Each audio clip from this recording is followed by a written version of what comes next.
அமெரிக்க ஜனாதிபதி Donald Trump கலந்து கொண்ட உயர்மட்ட நிகழ்வை முன்னிட்டு இடம்பெற்ற துப்பாக்கிச்சூடு சம்பவம் அமெரிக்காவில் பெரும் அதிர்ச்சி ஏற்படுத்தியுள்ளது. இந்த சம்பவத்தில் தொடர்புடையதாக சந்தேகிக்கப்படும் நபர் ஒருவர் கைது செய்யப்பட்டுள்ளதாக பாதுகாப்பு மற்றும் சட்ட அமுலாக்க அதிகாரிகள் தெரிவித்துள்ளனர்.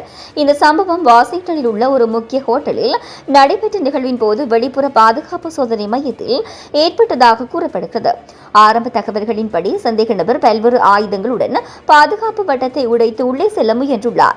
சந்தேக நபர் பாதுகாப்பு சோதனை மையத்தை கடக்க முயன்ற போது அங்கு பணியில் இருந்த அதிகாரிகள் உடனடியாக தலையீடு செய்து அவரை தடுத்து நிறுத்தியுள்ளனர். இதன்போது துப்பாக்கிச்சூடு இடம்பெற்றதாகவும் ஒரு பாதுகாப்பு அதிகாரி காயமடைந்ததாகவும் தெரிவிக்கப்படுகிறது. எனினும் அவர் அணிந்திருந்த பாதுகாப்பு கவசம் காரணமாக உயிராபத்து தவிர்க்கப்பட்டது. தற்போது அவர் சிகிச்சை பெற்று வருவதாகவும் அதிகாரிகள் தெரிவித்துள்ளனர். இந்த தாக்குதல் முயற்சியின் பின்னணி மற்றும் நோக்கம் குறித்து இதுவரை உறுதியான தகவல் வெளியாகவில்லை. இருப்பினும் ஆரம்ப விசாரணைகளின் அடிப்படையில் இந்த சம்பவம் ஒரே நபரால் திட்டமிட்டு மேற்கொள்ளப்பட்டிருக்கலாம் என அதிகாரிகள் சந்தேகிக்கின்றனர்.